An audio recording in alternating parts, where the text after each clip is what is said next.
Welcome, you can relax now. Set down the day. Let the edges of your thoughts begin to soften. There's nothing you need to do, nowhere you need to be. Just a quiet place to listen, and maybe drift a little. Tonight, we'll be traveling back. Not as kings or explorers, but as the ones who quietly made sense of their chaos. The ones who drew the world with ink, or stepping inside the slow, careful life of a Renaissance mapmaker. Not the sailor on the deck, but the one below, or alone in his study. A world of parchment, quills, and candlelight. A world shaped not by conquest, but by quiet, steady lines. So get comfortable, lie back. Let the sounds of history become a soft background to your breath. And if you find this peaceful, if you enjoy these slow, thoughtful journeys, you're always welcome to subscribe. It helps the channel, and it makes sure you'll find your way back here the next time sleep feels far away. Now, take a deep breath. Let's begin. The ship rocks, not violently, but constantly. A slow, unending sway, the kind that makes every task feel just slightly off kilter. Ink doesn't flow right. Hands drift as they draw. Even your breath seems to shift direction with each gentle tilt of the hull. Above you, boots thud across damp wooden planks. Faint voices drift through the cracks in the ceiling. Muffled, distant, always talking, always moving. But down here, below deck, it's a quieter world. It's not silent, but quieter. Claustrophobic, enclosed, close. There is no real daylight, just a dim, flickering glow from an oil lamp suspended from a rusted hook. It swings with the ship's motion, casting shadows that stretch and shorten across the parchment spread in front of you. The shadows dance across coastlines you're not sure exist, across islands you've never seen, across guesses disguised as geography. The lamp has grown smoky over time. The glass is streaked with soot and salt. It doesn't matter. You've long stopped relying on light that behaves. You adjust your eyes instead. There's a slow drip of water from somewhere above. A small, steady beat, like the ticking of a clock. Drop. Pause. Drop. You've placed a worn cloth beneath it. It's already damp. Everything down here is damp, if not soaked. The air smells of oil, sweat, and seawater. Not clean, open seawater, but the stale version that clings to ropes and soaked boots.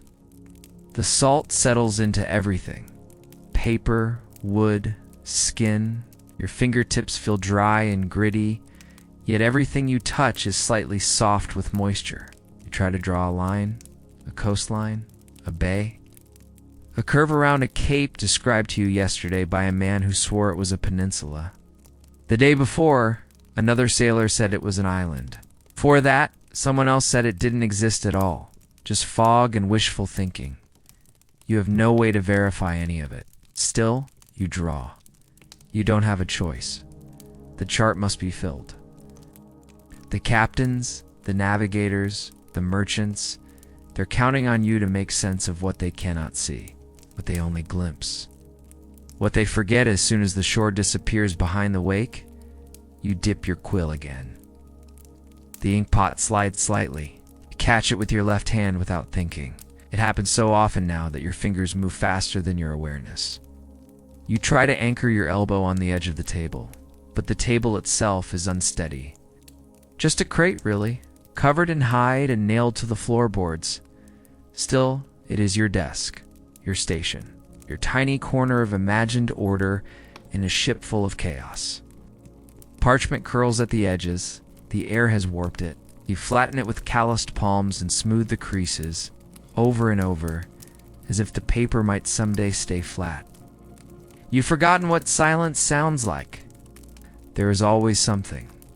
The creak of the hull, the flutter of torn sails, the low groan of wood adjusting to pressure, the occasional crash of a wave against the bow, sometimes distant laughter, sometimes a cough, often a sneeze, then a pause. Then the shuffle of someone trying not to draw attention to their fever. There are rats, You don't see them often, but they're there. You hear them sometimes behind the crates, scratching, scurrying, like you. They're just trying to find their place in the belly of a ship meant for motion, not comfort. Your hands are ink-stained, always. The black pools at the base of your fingernails. The tips are smudged with salt and pigment. You've learned not to wipe your face with the back of your hand. Maps surround you. Some yours, some half-finished, some copies, some corrections, lines that no longer make sense, shapes that contradict each other, names scribbled beside compass roses, many spelled phonetically, some imagined, a few crossed out and rewritten in smaller, more cautious letters. Each map is a question disguised as an answer. Each is a guess, an attempt to cage the wild world with measurements and margins. And yet, this is your task, to chart the unknown with imperfect tools, to turn rumor into record, to bend ink around a world that won't stay still. The ship sways again, a little harder this time. The oil lamp jerks. Ink bleeds slightly at the edge of the page. You sigh. Not with frustration, but with the quiet resignation of someone who knows it will happen again tomorrow, and the next day, and the day after that. There is no applause for your work, no medals, no certainty, no only maps. Piled, folded, stained, and creased. Passed from hand to hand by men who will forget your name long before they forget the lines you drew. But still, you draw. Because that's what's asked of you. Because someone has to give shape to the stories. And tonight, in this rocking hall, in this dim and dripping room, under the glow of a swaying lamp, that someone is you. Your stomach rolls again, not sharply, not the violent upheaval of a storm, but in that slow, nauseating way that never quite lets you forget where you are. The sea moves and you move with it. Not because you want to, not because you're thinking about it, but because your body is never fully still. Even when you sleep, the motion creeps into your dreams. You've been seasick before. Everyone has. But this kind is quieter, trickier. It doesn't knock you down. It just lingers like a dull pressure behind your eyes, a slight tightening in your throat. A low hum of discomfort always present, never quite loud enough to demand attention, but never silent either. You live with it. You draw through it. Try drawing a straight line when your head tilts with every wave. Try measuring latitude when the horizon doesn't stay in one place. Your vision drifts. Your fingers tremble ever so slightly. You steady your hand. You keep going. The air isn't much help. It's heavy with salt. Not the crisp kind that rides sea breezes, but the dense, trapped kind that soaks into your skin and hangs in the back of your mouth. It clings to the vellum, curling its edges. It stiffens your brushes. It crusts your sleeves. The salt is in everything. The ink, the wood, your breath. Nothing stays clean. Nothing stays dry. You wrestle with the parchment. It resists. The vellum was once fine, carefully prepared, stretched smooth, prized for its durability. But that was before the voyage. Now it warps and ripples under your hands. You pin it down with whatever you can find. A compass, a rock, a bronze coin dulled by air and sweat. But still it lifts, still it curls. You smooth it again and again, like coaxing a blanket to lie flat in the wind. Sometimes the ink betrays you, pools where the page dips. It bleeds outward like a bruise when the tip of your quill catches on a soft spot. One dot becomes a stain. Clean line turns jagged. You pause. Close your eyes. Breathe. Then you try again. Your tools are fragile. The ink pot, small and untrustworthy, teeters in a carved-out nook beside your elbow. One jolt. One stray boot step overhead, and it could topple. You keep a hand near it, just in case. You've seen the damage a single spill can cause. Ink doesn't forgive. it devours. You've lost entire maps that way. Days of work swallowed in an instant. A black wave across imagined coastlines. You keep a rag nearby, stained frayed, worn nearly smooth from use. It's meant to blot accidents, but there's never quite enough of it. The dampness is everywhere, leaking from the ceiling, creeping from the floor, rising in the very grain of the wood. Some days you feel like you're mapping not just the world, but moisture itself, tracking the places where your work is slowly dissolving. Your back aches. Always, the bench is narrow, ceiling too low. You hunch for hours, cramped in a space that was never meant for comfort. Your neck stiffens, your shoulders knot, but you keep your posture. Twisted, crooked, familiar. The pain becomes background noise, like the creak of the hull or the lapping of water against wood. Your hands, stained with ink, begin to cramp. You flex your fingers. Shake them gently. Wait for the tension to ease, then return to the line. The ship moves. The map resists. But you do it anyway. You don't do it for glory. There is none. You do it because someone has to, because without the lines you draw, crooked, smudged, uncertain, no one knows where they are, or where they're going. In the age of grand discoveries, the Mapmaker remains below deck, bent over wet paper, fighting nausea, fighting salt, fighting time, one quiet correction at a time. Information comes in waves, not tidy navigable ones, but crashing, contradictory ones that leave you more confused than when you started. Every sailor has a story. Every story has a shape, and none of them quite match. You listen patiently. You take notes. You ask the same questions in slightly different ways, hoping that a pattern might emerge, but it rarely does. One man swears it was a bay, wide and calm, with water the color of tin. Another says it was barely a sandbar, shallow and shifting. Someone else is convinced it was just fog, a trick of light near dusk. You write it all down. You underline what sounds firm. You circle what feels uncertain. Then you try somehow to turn that noise into something legible. The human memory is not a reliable tool, especially not after days at sea, where sleep is rare, food is bland, and time stretches into a blur. Land masses are remembered through mist, islands through storms. Shapes glimpsed once, now committed to legend. And yet, you must chart them. You must draw borders around places you've never seen, relying only on second-hand words spoken over fish stew and ale. There is no clear method. You weigh the confidence in their voices. You listen for hesitation. You gauge how often they repeat themselves, or how they look at the floor when describing a coastline they supposedly circled. But none of it gives you certainty. None of it tells you if that dark shape on the horizon was truly land, or just clouds lying low over an empty stretch of sea. You've learned the language of uncertainty. I think maybe could have been, looked like. You've filled margins with question marks, notations like reported sand shoal or unknown inlet. Over time, your maps start to look less like facts and more like carefully managed doubts. Educated guesses framed in ink. And then there are the rumors. Sailors trade stories as easily as they swap rations. One man sees a rocky coast. By the time the story reaches the next ship, it has grown cliffs, a fortress, and a freshwater spring. Place names change with each telling. One harbor becomes two.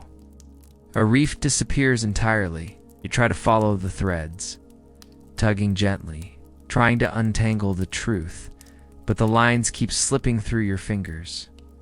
The worst part, you still have to make choices. Every map must be finished, every coastline drawn. Even if you're not sure, even if no one is sure, you draw what seems most plausible, what feels least unlikely. what aligns best with previous rumors, or at least doesn't directly contradict them. Sometimes you leave sections blank. Just sea, just space. A quiet acknowledgement of what you don't know, but other times you're pressured to fill it in. For the captains, the merchants, for those who need something to point to when they argue over routes, so you sketch. Lightly, carefully, hints of islands, faint outlines of capes, dotted lines where certainty ends. There's a strange kind of loneliness in being the one to translate uncertainty into permanence. To freeze in ink what others only half remember.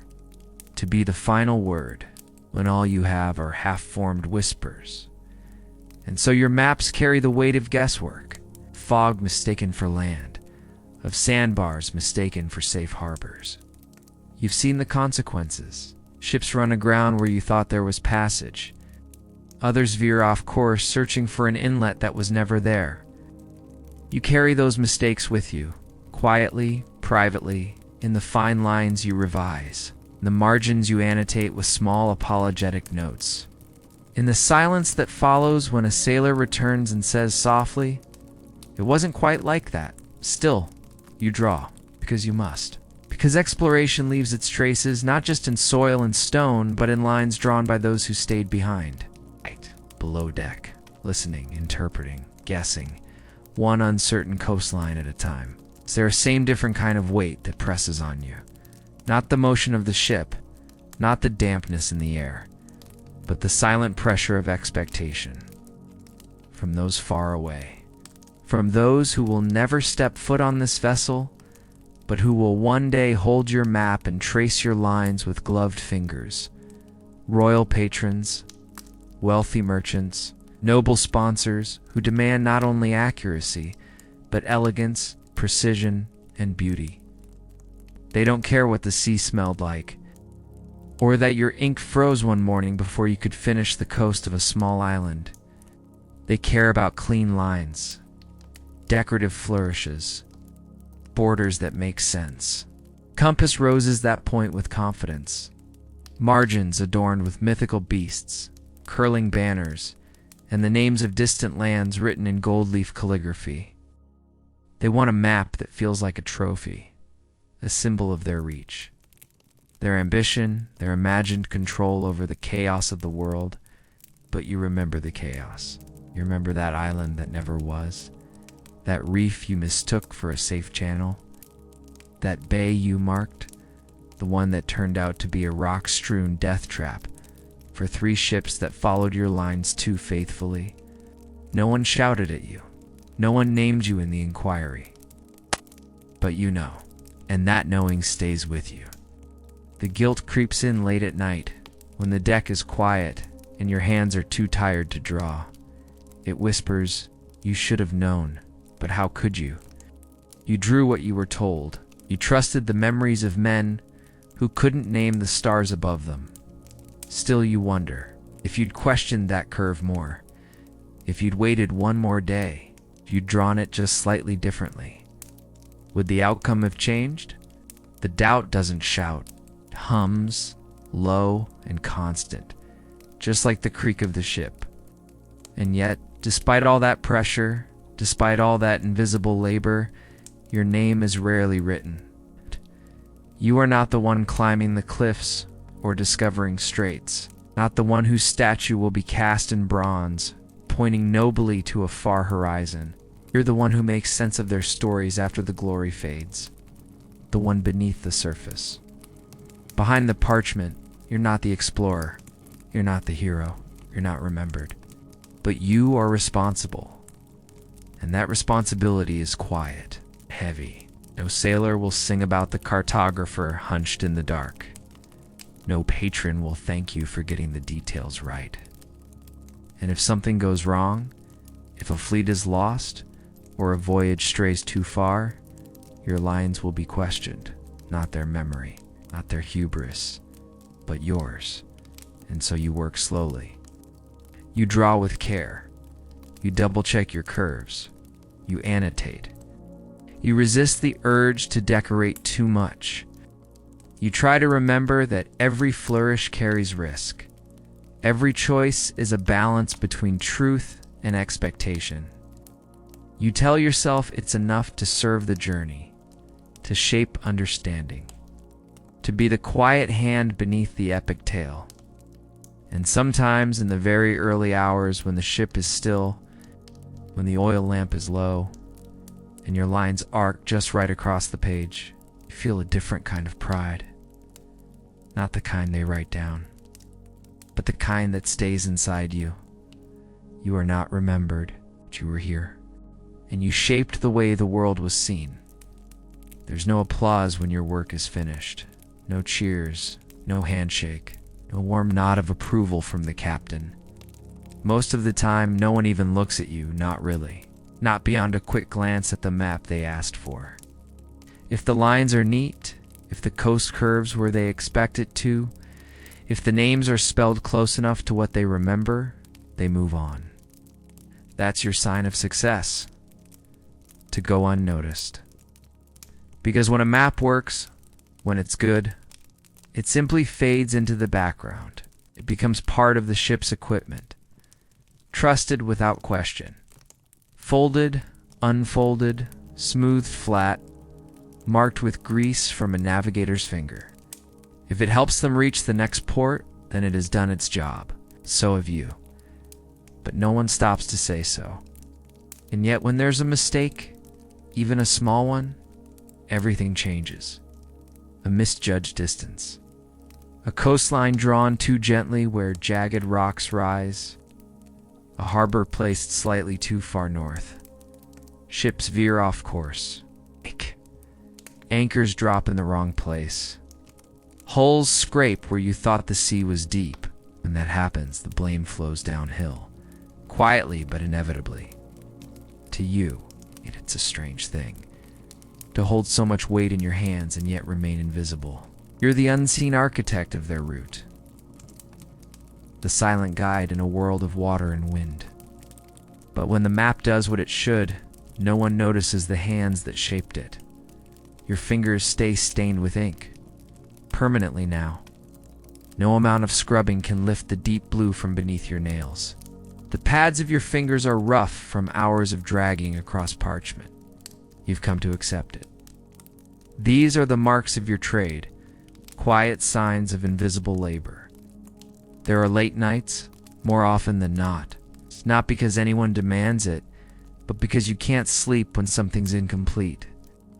A curve that doesn't sit right, a margin that feels too wide. You work by the light of a flickering lamp, adjusting the tilt of a peninsula or the spacing between islands.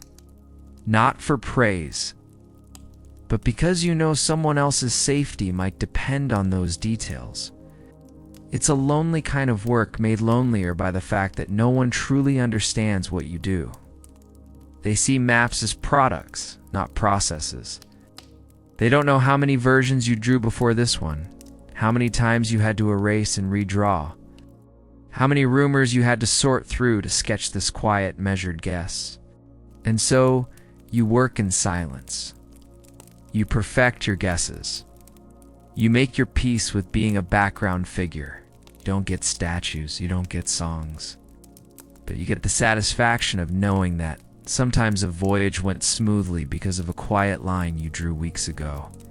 And maybe, just maybe, that's enough. You lean back, just slightly, and exhale. The ink is still fresh. A thin, glistening line across a coast you've never seen. The map lies before you, curved just a bit from the damp air, but mostly still. You've pressed the creases flat, smoothed the folds, measured each line twice. Now, you gently blow across the page, your breath slow and even, like a breeze stirring over calm water. You wait. Just a moment longer, then fold it carefully, not sharply, not in haste, but with practiced ease. Each corner meeting another. The soft rustle of vellum a sound you know by heart. You wrap it in cloth, tuck it into its tube. That's it. That's the work. Not dramatic, not final, but complete. For now. that map will sail farther than you ever will. It will ride in the hands of men who never met you, across oceans you'll never see. It will be unrolled under lanterns and other cabins, pointed at by gloved fingers, carried ashore in ports whose names you've only ever written. It will be copied, changed, perhaps even praised, but your name won't be on it. That's not the point. The point was to make it real, or close enough to real for someone else to find their way. You sit quietly for a moment. Let the oil lamp sway, creak around you. Let the salt hang in the air. Outside, the ship continues on, chasing new horizons. But here, in your quiet little corner of the known world, your work has found its stillness. He was born in 1512 in the Low Countries, a region of slow rivers, cool skies, and towns laced with brick and quiet ambition. The boy who would later reshape how the world was mapped did not come from privilege. He came from modest surroundings. His name at birth was Gerard de Cremer. Cremer meaning merchant, a name of ordinary craft, not noble lineage. From early on, he was a child of dual passions, faith and form. Numbers held a quiet elegance for him. Geometry especially seemed to reveal something sacred. Angles and arcs, balance and proportion. He found the same serenity in scripture. Theology to him was not a contradiction to science, but a partner. Each asked different questions. Both deserved attention. His handwriting, even as a youth, drew admiration. Letters flowed cleanly, measured, and exact. Not ornamental, but beautiful in their restraint. There was a clarity to the way he shaped words, as if he believed ideas deserved to arrive, dressed in order and dignity. This gift would serve him well. He studied at the University of Louvain, a place where knowledge gathered like candlelight, slowly and with care. There, he immersed himself in mathematics, philosophy, astronomy. He trained under scholars who saw the universe not as chaotic but knowable, if one only looked patiently enough. In time, he took on the art of engraving, not the loud kind used for decoration, but the slow, meticulous process of etching images into copper plates. Cartography, then, was as much an act of craftsmanship as it was one of intellect. To draw a map meant to engrave geography onto metal, each line permanent, each mistake lasting. He adopted the Latinized version of his name, Mercator. It meant merchant still, but carried with it a tone of classical respectability. Gerardus Mercator, name fit for atlases, for scholarly margins, for the long view of history. His early work showed promise, not boldness, but precision, quiet commitment to clarity. His maps were not dramatic, but they were clean, thoughtful, readable. And in an age when maps were still riddled with dragons and sea beasts, this alone made them remarkable. Mercator lived in a time when borders were being redrawn not just by kings, but by sailors. The known world was expanding, but knowledge lagged behind exploration. Sailors reached places far faster than anyone could accurately describe them. There were reports, journals, rumors, but few maps that could be trusted. Mercator stepped into this gap, not as an explorer himself, but as a translator of exploration. He would not travel to distant lands, but he would listen, measure, calculate, and he would draw them as faithfully as possible. His early life was not filled with fanfare, no tales of conquest, no grand stages. But in the quiet of his workshop, in the careful scratch of metal on copper, a different kind of journey began. One made not with ships, but with ideas. A journey of grids and curves, stars and logic, journey into the heart of how we understand space. For all his quiet skill and scholarly focus, Gerardus Mercator lived in a world that did not always welcome those who asked to.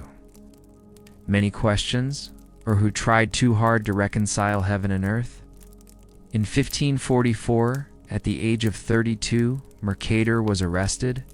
The charge was heresy. It wasn't a sudden accusation.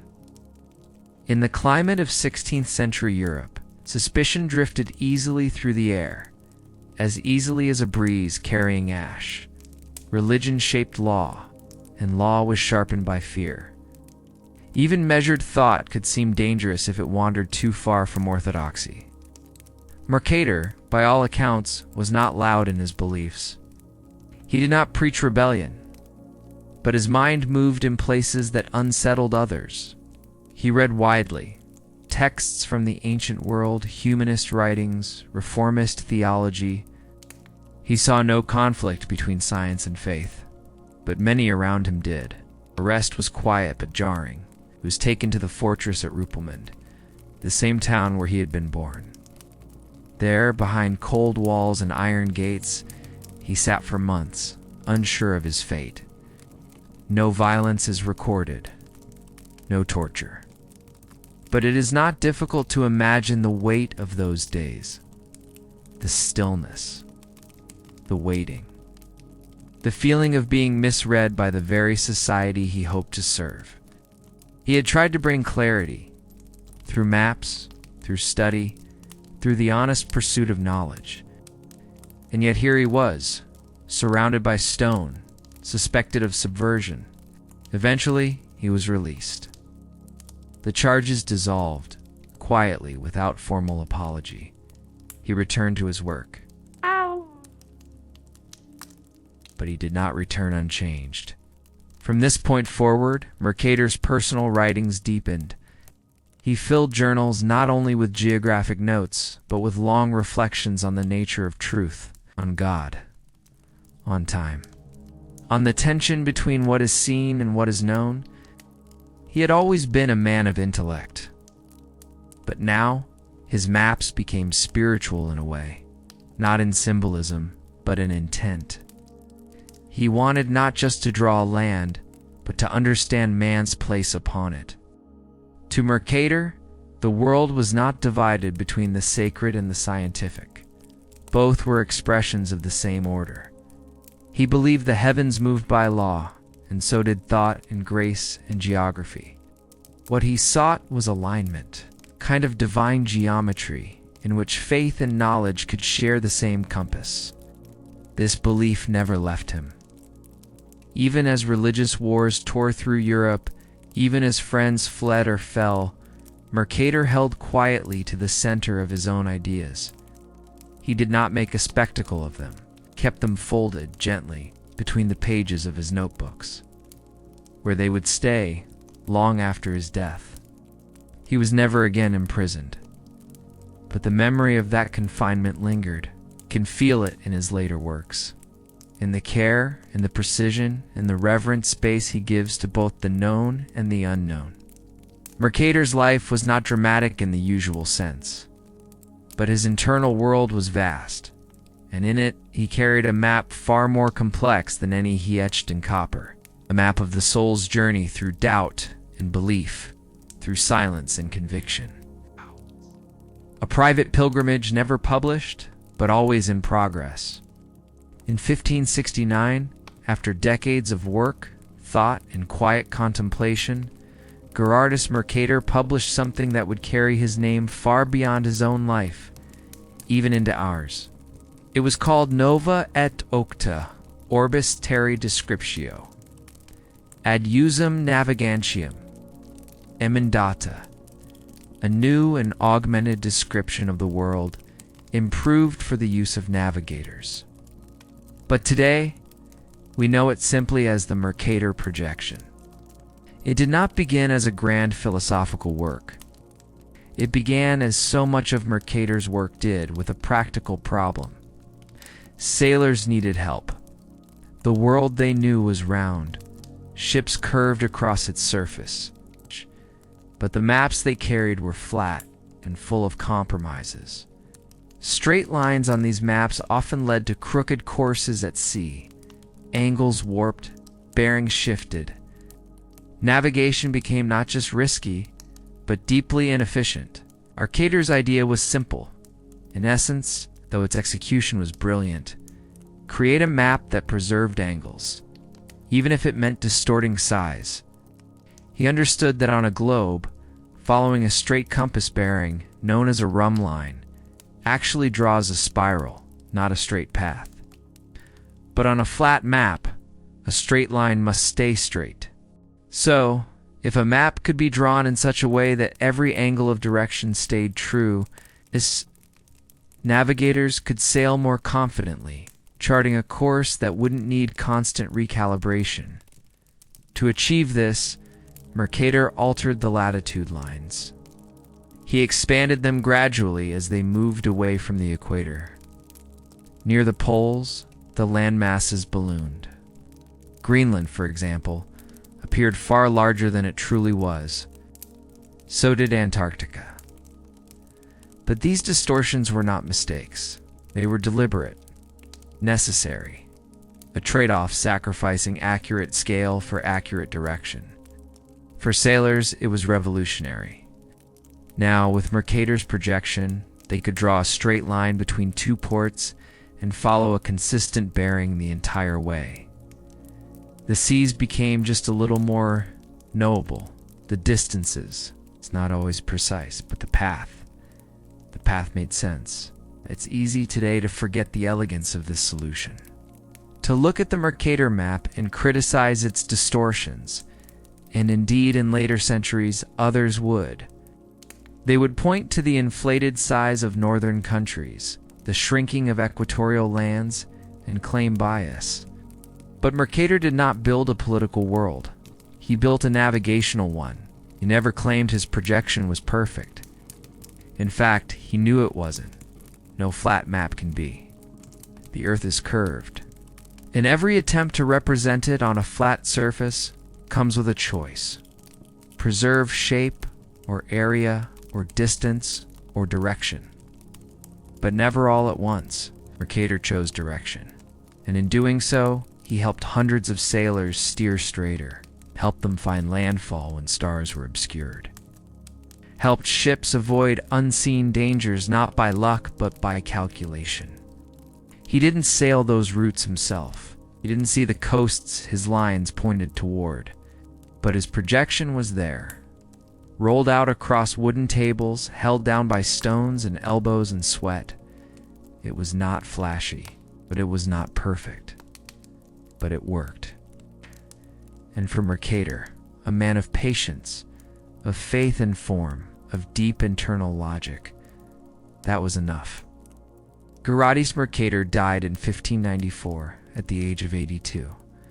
A long life, especially for his time. He died not as a famous man, but as a respected one, known to scholars, revered by navigators, but largely invisible to the wider world. He had never sailed across oceans. He had never claimed lands for crown or empire. And yet in his maps he touched every corner of the earth. He left behind more than copper plates and careful lines. He left behind a way of thinking. It was Mercator who first used the word atlas, not to describe a man holding up the heavens, but a collection of maps. A quiet, orderly archive of the world. He saw the name not as myth, but as metaphor. A map, after all, carries the weight of the world in its own way, and he believed in organizing that world with care. With reverence, to Mercator, maps were not simply tools. They were expressions of harmony, a reflection of divine order, laid upon the shifting surface of the earth. Longitude and latitude weren't just coordinates, they were lines of balance. Evidence that beneath the chaos of waves and storms and scattered islands, there was structure, there was logic, there was design. This belief that maps could unite science and spirit remained with him to the end. And the world, it turns out, remembered him more than he likely expected.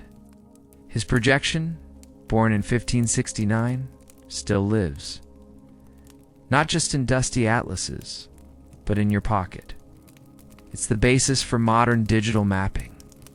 The same logic Mercator used to help sailors chart straight lines across paper now helps people find coffee shops and gas stations on tiny glowing screens. Google Maps still built, in part, on the Mercator projection. It has its critics, of course, it always did, but it endures, not because it is perfect, but because it works, because it answered a real question with clarity, because it carried that clarity across generations. His name, too, endures. Not in monuments or statues, but in the quiet corner of maps and navigation, in globes stamped with Mercator in small, dignified letters, in classrooms, in software, in the subtle ways we still try to make sense of the world around us. He never asked for fame. He never chased recognition. But what he built has outlasted empires. Mercator saw the world not just as geography to be conquered, but as a canvas to be understood. A man of faith, of form, of quiet genius. And through his maps, he is still guiding us, slowly, patiently, across the endless surface of the known and the unknown. To Mercator, a map was never just a drawing. It was a question and an answer. A way of tracing not only coastlines, but meaning. He understood that maps could mislead, that they could shrink, distort, and omit. But he also believed they could reveal not only where we are, but how we think, how we seek, we hope. In his mind, a map was not just a tool for sailors or kings. It was a reflection of the cosmos, drawn in human terms. The curve of a continent echoed the curve of the heavens. The measured grid of latitude and longitude was more than geometry. It was a quiet echo of divine order. Something vast made visible. He did not claim to possess the full truth. No one can. But he believed in the slow, faithful attempt to find it. Through observation, through thought, through careful hands pulling lines from fog. Maps, to Mercator, were not merely functional. They were philosophical, spiritual even. They asked the traveler to trust something unseen, to follow a path laid down by someone they'd never met, to move forward not because the road was clear, but because someone had tried to make sense of it. And perhaps that's what makes his legacy endure. Not just the projection, not just the atlas, but the mindset. It's that quiet, deliberate hope that with enough care and enough patience, even the unknown can be gently drawn into form. Long before the world was mapped as we know it, there were only theories, soft outlines drawn by the mind rather than the hand. One of the most enduring came from a man who lived not on the sea, but in the scroll-lined halls of Alexandria. Claudius Ptolemaeus, or Ptolemy, as history remembers him, lived in the 2nd century CE. He never circumnavigated continents. He didn't sketch coastlines from the deck of a ship. And yet, his ideas would shape the way the world was imagined for over 1,000 years. Ptolemy believed the earth was a sphere. That in itself wasn't new. What made his thinking powerful was its symmetry. To him, the earth was not just a physical object, but a system of balance. Proportion mattered, harmony mattered. The globe could not be lopsided, top-heavy, or uneven. And so he reasoned, if there is land in the north, mountains and continents, civilizations and forests, then surely there must be land in the south as well. This idea was not based on observation, but on harmony. It felt true. A world with only northern land masses was like a table with legs on just one side. It needed counterweight, completion, and so even though no one had seen it, Ptolemy wrote of it. Terra Australis incognita, the unknown southern land, a vast hidden continent presumed to exist simply because it should exist. This southern land became a fixture in early maps. Not as a mistake, but as a placeholder, an idea waiting for evidence. Explorers hadn't found it yet. But surely, in time, they would. Mapmakers began to sketch it into their work, softly curved land masses at the bottom of the globe, stretching from margin to margin, often unlabeled, sometimes marked only with Terra Australis, a promise, a hope, reflection of the belief that the world must ultimately make sense. Even Mercator, centuries later, included versions of it in his maps. He knew the tradition. He respected it. It was part of the intellectual inheritance passed from scholar to scholar, like a whispered riddle no one had yet solved. But over time, the blank spaces began to shrink. Explorers ventured south, sailors braved colder waters, and what they found was not a lush, balanced continent, but ice. Endless ice. Antarctica, frozen, inhospitable. Not the mirror of the northern world, but something altogether different. Still, the myth lingered because Ptolemy's idea wasn't just about geography. It was about order, about the human need to see balance where there may be none, about the hope that the world would unfold in neat mirrored pairs, land to land, pole to pole. The birth of the myth came not from deception, but from longing. A longing for symmetry, longing for a world that made sense, not just to the eyes, but to the mind. In the age before satellites and aerial surveys, maps were not just records, they were works of imagination. During the 1500s and 1600s, the golden age of European mapmaking, cartographers faced a peculiar dilemma. They were tasked with depicting a world they only partly understood. The coastlines of Europe and parts of Africa were well known. Some of Asia, somewhat familiar. The Americas were emerging slowly, piece by piece, from the fog of exploration. But the southern hemisphere, the lower curve of the globe, remained largely unknown. So into that space they painted dreams. The maps of that time, engraved in copper, hand-colored in earthy reds and fading blues, often feature a great, unnamed continent stretching along the bottom of the page. It arcs upward, its true shape hidden beneath embellishment. Its edges are not fixed by observation, but by guesswork and aesthetic balance. Sometimes it is labeled Terra Australis incognita, sometimes not at all. But it is almost always there, looming, waiting, inviting.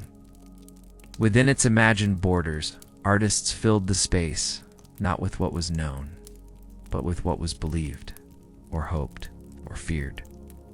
Dragons curled between mountain ranges, their bodies etched in swirling scales. Not monstrous, exactly, more symbolic. A warning, perhaps. A reminder that the unknown could be wild. That not every blank space was meant for discovery. Golden cities appeared, shimmering slightly under fine brushstrokes. Elusive, unvisited, but confidently marked. Manuscripts speak of treasure, some would say, of kingdoms in the south. The origin of these claims was rarely clear. They might trace back to travelers' tales, to misheard rumors from distant ports. But once added to the map, they gained a kind of permanence. Mountains were plentiful, elegant triangular ridges marching in loose symmetry, not placed by survey but by rhythm, a way of filling space, a way of suggesting grandeur. And sometimes, figures stood along these southern coastlines, people dressed in strange robes or with halos or bearing gifts, symbolic inhabitants of lands no one had ever reached. Representations more than realities. These early maps were not lies. They were more like stories half heard in the dark. Retellings of geography as myth, built from fragments and longing. The land might not exist, the cities might not be there, but the map still served a purpose. It reflected not what the world was, but what it might be. And that mattered. To sailors, these maps were part prayer, part tool.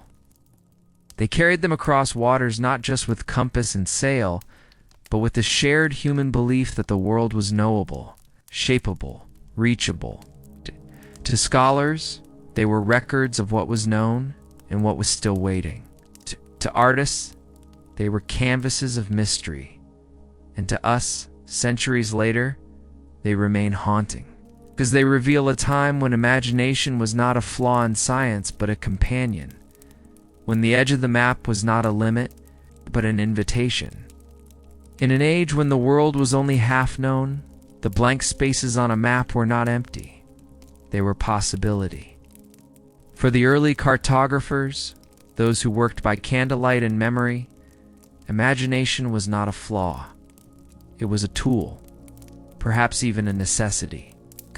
Because to map a world that wasn't fully visible, one had to believe in more than just lines. One had to believe in what could be there. And so, in the absence of certainty, they invented. Not recklessly, not in wild flights of fantasy, but with thoughtful, deliberate creativity. A curved coastline might be extended gently to balance the shape of the map. An island mentioned only once by a sailor half-starved at landfall might become a fixture on future charts. A strange animal spotted in a distant harbor might be drawn larger, more regal, more mythical, just in case. Dragons, sirens, sea monsters, these weren't always meant to frighten. Often they were placeholders, symbols for the unknown. Warnings not of real beasts, but of real uncertainty. A way of saying we do not know what lies here, but something surely does. And in a world shaped by faith and myth, invention was not seen as deception. It was a bridge between knowledge and wonder. To the mapmaker, the absence of truth did not mean nothingness. It meant invitation, a question mark waiting for an answer. Now, until that answer came, art stepped in. Stories filled the space. Symbols softened the void. A desert became a golden plain. Stretch of sea became a possible trade route. A jagged line across the unknown became a mountain range, placed with care, shaded with ink, annotated with a name that may have never been spoken aloud in the land it claimed to describe. And sometimes these inventions endured. They were copied, shared, taught, not because they were accurate, but because they were useful. They gave shape to confusion. They offered a version of the world that could be grasped, even if it wasn't fully true. Even Mercator, meticulous as he was, left space for imagination. He knew that maps were always a step behind reality, always reaching toward something just beyond sight. His genius wasn't that he erased uncertainty, but that he drew it with precision. He acknowledged the gaps, and he shaped them gently, wisely, until they resembled understanding. We might smile at those old maps now, at the creatures, the phantom lands, the speculative borders, but they remind us of something we easily forget, that knowledge grows best when it is nourished by wonder. And in the quiet corners of early atlases, you can still feel that wonder humming, soft and steady between the lines. Explorers were the eyes. Mapmakers were the memory. And in between, there was a lot of guessing. As ships pushed farther into the southern seas, around the tip of Africa, beneath the curve of South America, drifting into colder waters south of Java and New Guinea, stories began to trickle back. Not clear reports, not even consistent ones, but glimpses, hints. A shape on the horizon, a ridge of white against blue, coastline that appeared, then vanished in fog. Some said they saw land vast and low and desolate. Others swore it was ice. One crew reported tall forests along a southern shore. Another, weeks later, claimed nothing was there at all. Just wind, just sea. But even those quiet sightings, those flickers of uncertainty, were enough to breathe life into the myth. Some may have reached parts of northern Australia without knowing it. Others likely brushed the edge of Antarctica, though what they saw was not the continent itself but the outer fringes. Towering shelves of ice drifted snow shaped like cliffs, distant silhouettes. Distorted by the sea's curve and the sun's glare, sailors, after all, were not cartographers. They weren't trained to measure precisely. They were exhausted, sunburned, half-starved. Their memories blurred. Their reports were filled with contradiction. One described green valleys. Another mentioned fire from the mountains. Still another said the land moved. A trick of cloud and swell, maybe. Or a drifting iceberg mistaken for shore. And yet, the maps listened. Not because they believed every word, but because silence was worse. A blank space was unsettling. An unmarked region was a failure to answer. So cartographers, many of them never leaving their desks, turned second-hand words into primary features. They traced vague descriptions into firm coastlines. They anchored continents where there may have only been haze. They gave names to things never seen. With each retelling, each update, the southern land became more real. Not because it had been verified, but because it had been repeated. A ship's captain noted a possible cape. The next map labeled it Cape X. The next map extended that cape into a peninsula. And before long, there was a whole coastline curving gently into the unknown, attached to a continent drawn more confidently than it should have been. Some mapmakers questioned it, quietly. In margins, in notes, as reported by sailors, they might write. Position unconfirmed, but the image, the shape, remained. It passed from map to map, unchanged, even as evidence failed to appear. It's a reminder that sometimes knowledge does not grow in clean lines. Sometimes it sprawls sideways, built not on proof, but on the pressure to have something to draw. And so, for centuries, the southern seas held shapes that were more ghost than ground, traced not from measurement, but from memory, uncertain, conflicting, yet drawn with unwavering ink. It didn't vanish all at once. The imagined southern continent, Terra Australis incognita, faded the way old stories do, slowly, quietly, not with scandal or confrontation, but with new information, with better tools, with ships that stayed longer, saw farther, measured more precisely.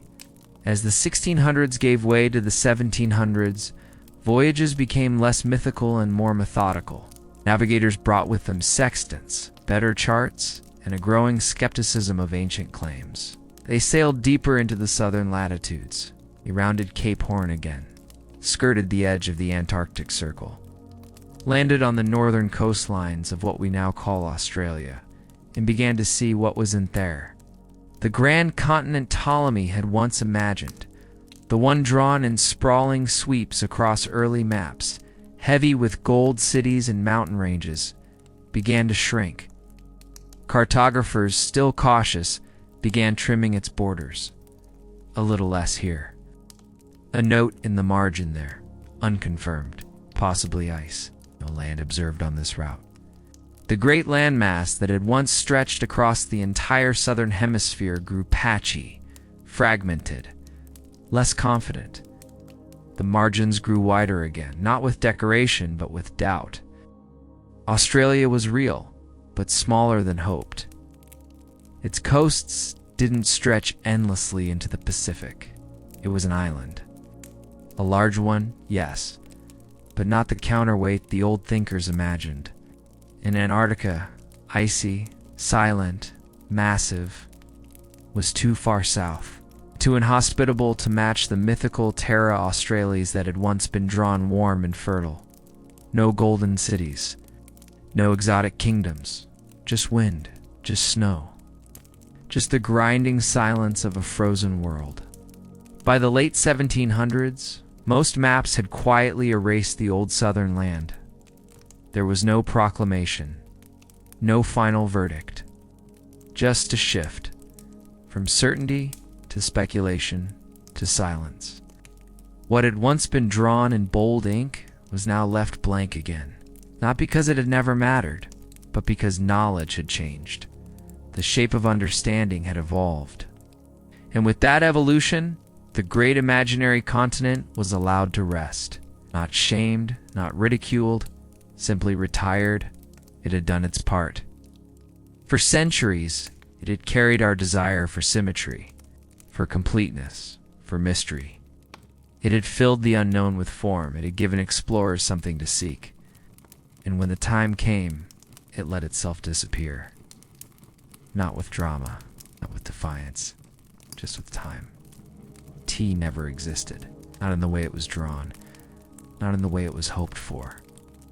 Terra Australis incognita, the great unknown southern land, was a product of thought, not sight. An idea born in ancient minds and carried gently across centuries of ink and guesswork. And yet, for 300 years, it shaped the way people saw the world. It filled atlases. It guided ships. It gave purpose to voyages.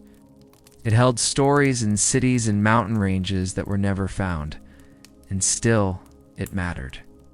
Because sometimes what we believe leaves more lasting marks than what we know.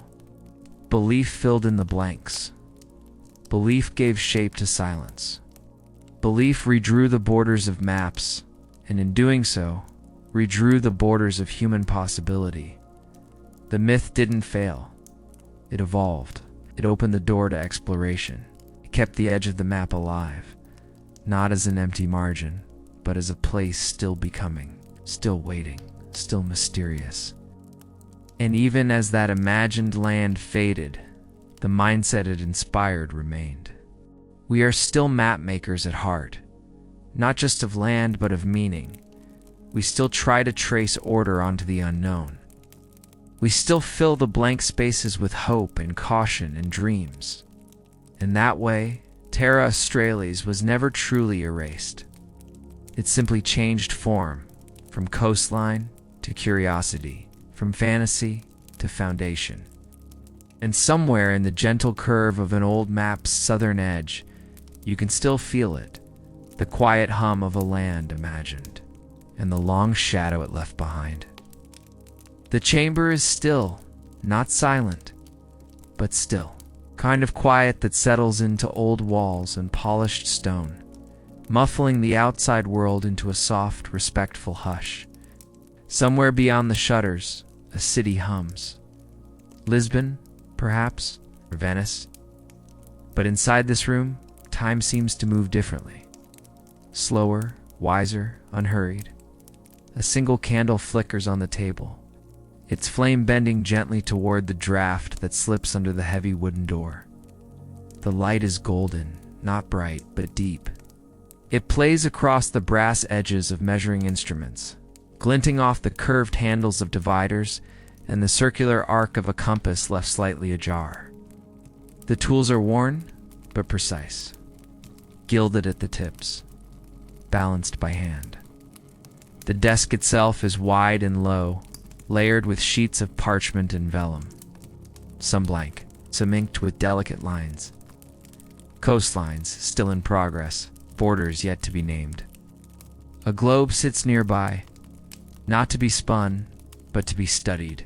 It tilts gently on its axis, worn at the equator, where fingers have traced its middle too many times to count. The room smells of wax, leather, and old paper. Subtle scent of ink lingers too. Iron gall, sharp and earthy, drawn from glass bottles sealed with wax caps. The inkwell is set into the desk itself, embedded like a jewel. A feather quill rests beside it, trimmed and cleaned, its tip stained dark from use. Shelves line the far walls, tall, sturdy, cradling rows of Latin manuscripts with buckled spines. Some are theological, others mathematical. A few are ancient works of Ptolemy, copied by hand. Their edges are darkened, corners curled. Scrolls rest in hollowed niches nearby, bound with ribbon, their ends labeled in small, elegant script. Light reflects faintly off burnished metal, the face of a celestial sphere, the inner ring of an astrolabe. These are not decorations, they are tools. But tools so finely made they seem almost sacred. Each object in the room has been touched hundreds of times, but always carefully. Outside the window, the sky is a soft blue-gray. It might be morning or early evening. It doesn't matter much here. The light stays the same. Filtered. Indirect. Like the room itself has chosen to exist slightly outside of time. The cartographer hasn't spoken in hours. He doesn't need to. His thoughts move in curves and coordinates, not words. He leans slightly over the parchment, adjusting a faint line with the edge of a compass. The candle sputters. He doesn't look up. He knows this rhythm, knows when to pause, when to press, when to wait for the ink to dry. This is not a place of rush. It is a place of purpose. Every object has weight, every movement meaning. It is the opposite of the deck of a ship. Here, nothing sways, nothing splashes, nothing shouts. Only thought moves, slowly, gently, steadily, across the page. In this quiet chamber, the world unfolds in circles. Not in oceans or storms, but in arcs and lines, act in curves that echo planets, in angles that mirror stars. The cartographer's tools are not loud, but they are powerful.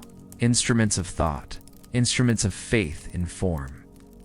The divider rests between finger and thumb, its tips fine and sharp. It does not stab, it balances. One leg fixed, the other moving, tracing arcs over a grid that only the cartographer fully understands. Each circle is a whisper of distance, a silent calculation of space. The compass, not the kind for direction but for drawing, glides gently across the vellum. Its movement is measured, its pressure exact. Too hard, and the parchment tears. Too light, and the ink floats uselessly over the surface. The hand must know the page. Feel it. Respond to it like breath. Beside the desk, a set of astrolabes hangs carefully from pegs. Polished brass, etched with concentric rings. The heavens, captured in metal. It's not just for admiration, but for solving problems. The altitude of a star, the angle of the sun, the shift of the sky as the earth turns beneath it. These tools speak a language that is both mechanical and celestial. In a small dish near the window, pigments rest in slow suspension. One bowl holds ground ochre, another powdered charcoal. Still another, crushed berries steeped in vinegar, turn to soft purple ink. The cartographer mixes them patiently, adding drops of water, traces of gum arabic. He tests each mixture on the edge of a scrap parchment, watching how the ink flows. Some inks bleed, others pool. The right one will sink just enough and stay. The pen is not dipped hurriedly.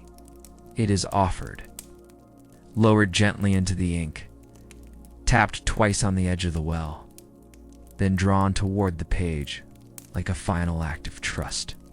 He measures degrees not in haste, but in quiet certainty.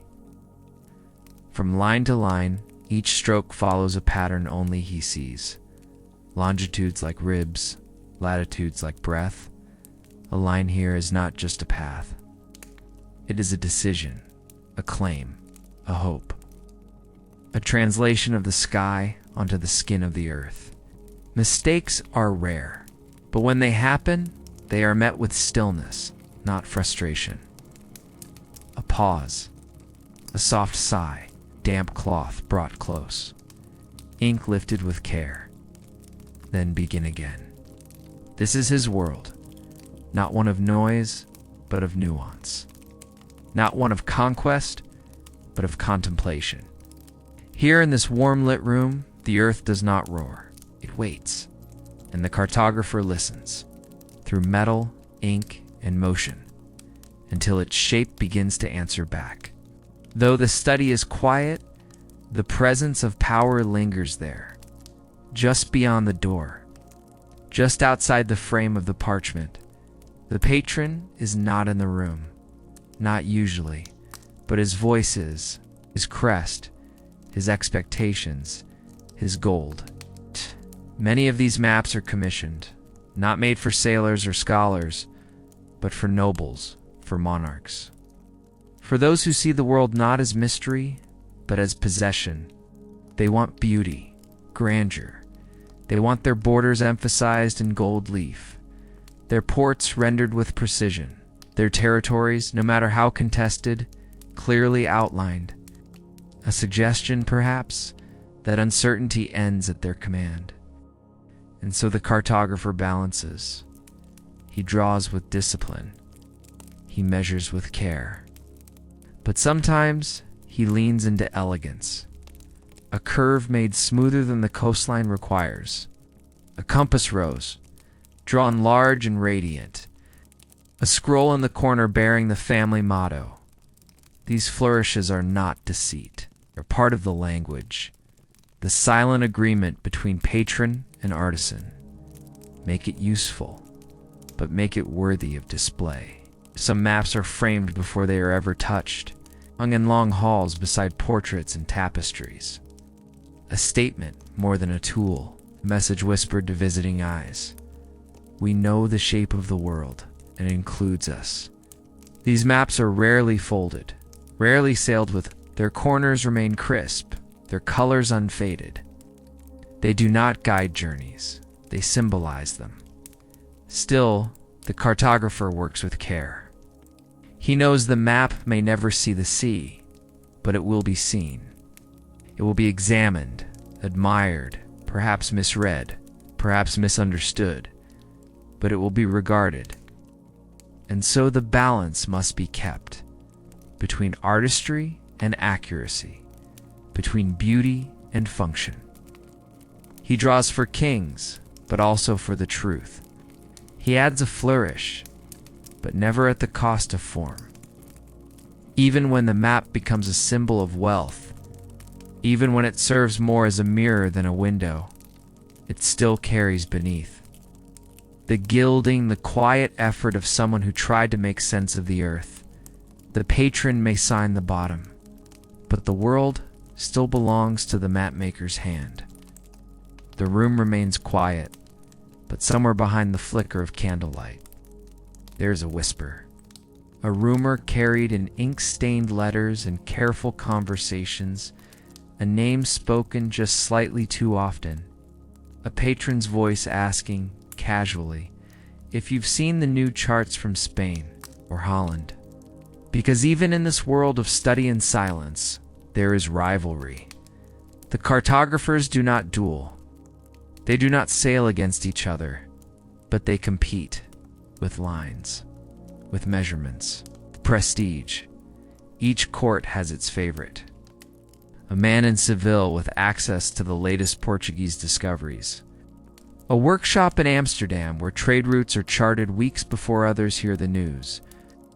A map in Antwerp rumored to show a secret strait, though no one's quite sure if it exists. News travels slowly, but secrets move fast, traded like spices, bought with gold, sometimes offered in return for favor or protection. A new coastline glimpsed by a sailor, compass correction smuggled out of a naval archive. Even the smallest adjustment can mean everything. A safer passage, a faster route, an edge. And so, the cartographer listens, not openly, not anxiously, but carefully. He reads between the lines of the letters that arrive from Venice or Bruges. He marks the way noble clients shift their questions. He notices when an ambassador lingers a little too long over the lines near the Indies, asking if that cape is still believed to be accurate. He feels it. The quiet hum of competition, not for conquest, not for glory, but for trust. To be the one whose maps are chosen, framed, followed. Still, pride moves slowly here. It does not shout. It adjusts the detail, sharpens a border, polishes a compass rose with slightly more care than yesterday. And when he sees a rival's work, perhaps in a visiting diplomat's hand, or passed gently across the desk in a rolled scroll, he studies it, not with jealousy, but with focus. What did they see? Where did they guess? What did they miss? The rivalry is not spoken aloud. It lives in margins, in scale bars, in the angle of a decorative cartouche. Because in the world of maps, knowledge is power, and the appearance of knowledge is nearly as valuable. But for now, in this room, there is no rush. The candle still burns, the globe still spins, the quill still waits. The real contest is not of speed, but of clarity. Clarity takes time. In this still candlelit room, each stroke of the pen carries weight. More than ink, more than measurement. A curved line along a blank coast, a name written beside an unfamiliar bay. A border sketched just slightly farther inland than before. These choices seem simple, subtle, harmless, but they are not, because a map is never just a reflection of the world. It is also a claim to it. One line, drawn with a confident hand, might place a land under a crown that has never set foot there. One name, written in Latin, or Portuguese or Castilian, might erase the name it had for centuries before. One embellishment, a banner, a crest, a symbol of trade or faith, can turn open territory into a possession. Long before a single treaty is signed or a single ship arrives. In that way, the cartographer's quill is not unlike a scepter. What is drawn becomes real, or at least accepted. What is left out fades from view. Entire peoples unmentioned. Entire rivers omitted. Entire boundaries softened or hardened depending on whose patronage fills the purse. He knows this. He does not take the power lightly, but it is there. Always present, always humming beneath the parchment. The map is not neutral. It never was. It carries not only geography, but intention. He has heard the stories, a map used to justify conquest, a coastline marked as unclaimed, despite the stories carved into its stones. He knows how the maps that hang in royal halls are read by those who never see the land, and how often decisions are made based not on reality, but on what is beautifully and persuasively drawn. And yet, in this quiet room, the cartographer works slowly, deliberately. He does not wield power like a soldier or a king, but he holds it quietly in the balance of space, the weight of inclusion. Each line he draws is a choice, each omission a silence, each name a voice that echoes farther than he will ever travel. In this silent room, far from wind and waves, the world takes form.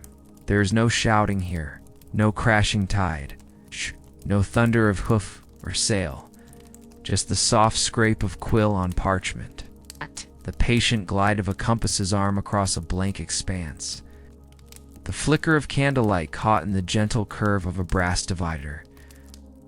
And yet, within this quiet, something vast is happening. The earth in all its wild, unpredictable enormity is being translated into lines, not imposed, not forced, but shaped.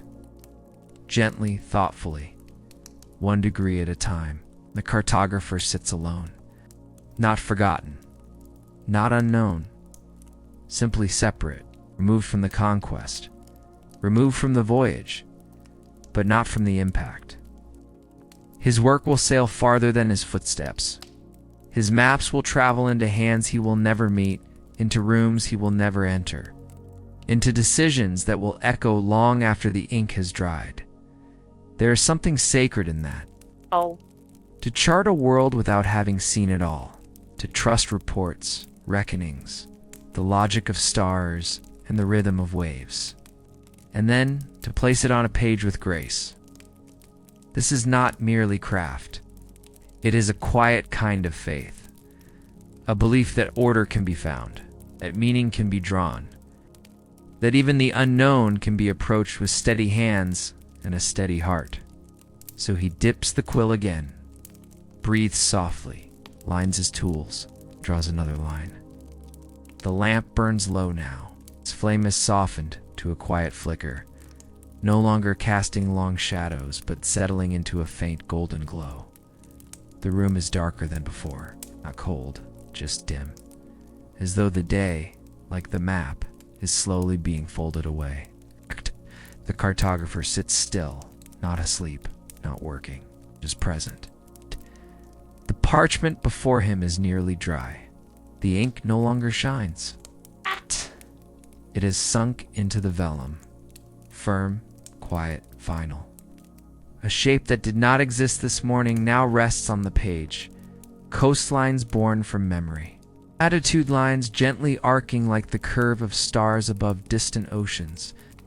He leans back slightly, hands resting in his lap. There is no applause, no final flourish, just the silence of completion. Outside, the sea still moves. Somewhere a ship drifts along an unfamiliar current. A lookout scans the horizon. Captain checks a course against the stars. They do not know this room exists. They do not know the name of the man who drew the lines they follow, but the map guides them all the same. And here in the stillness, that is enough. The world remains unknown. But part of it, just a part, has been shaped, measured, offered, line by line. There are no parades for mapmakers, no ships named in their honor. Ow. No statues at the harbor, no medals pinned to ink-stained coats. Their work is quiet, often anonymous, passed from hand to hand, folded into satchels, unrolled on distant tables, used but rarely acknowledged. And that is how it has always been. The world remembers the explorers, the monarchs, the captains who claimed new shores. But the hands that drew those shores, the eyes that made sense of scattered reports and trembling observations, those hands remain unseen. The mapmaker does not mind. He knows what it means to shape something without fanfare, to work not for glory, but for clarity, to leave behind no speeches, no proclamations, only lines, curves, notes in the margins. Maybe someone, somewhere, whispers thanks. Maybe a sailor, safely docked, places a map gently back into its tube and nods just once before moving on. That is enough, because the cartographer never drew to be remembered. He drew so others would not be lost. The mapmaker never set sail, but his work did, rolled into scrolls, bound into atlases, carried across mountains, deserts, and seas, unfurled in palaces and ports, war rooms and schoolrooms. His lines, once drawn in the flicker of a candle, became the scaffolding of empire. Borders followed his ink, so did ambition. Maps gave rulers the confidence to claim what they had never seen. They turned open land into measured space. They made the world seem conquerable. But that was not the only legacy, because maps also fed curiosity.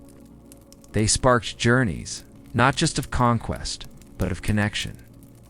A student tracing their finger along a distant coastline, a merchant dreaming of ports not yet reached, a philosopher wondering what lies beyond the edge of what is drawn.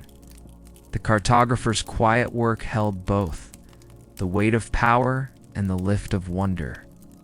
His lines built the outlines of history, but they also invited us to step beyond them, to keep asking, to keep imagining, to keep going. Even today there are blanks on the page, not always in geography, though some places remain little known, but in other ways.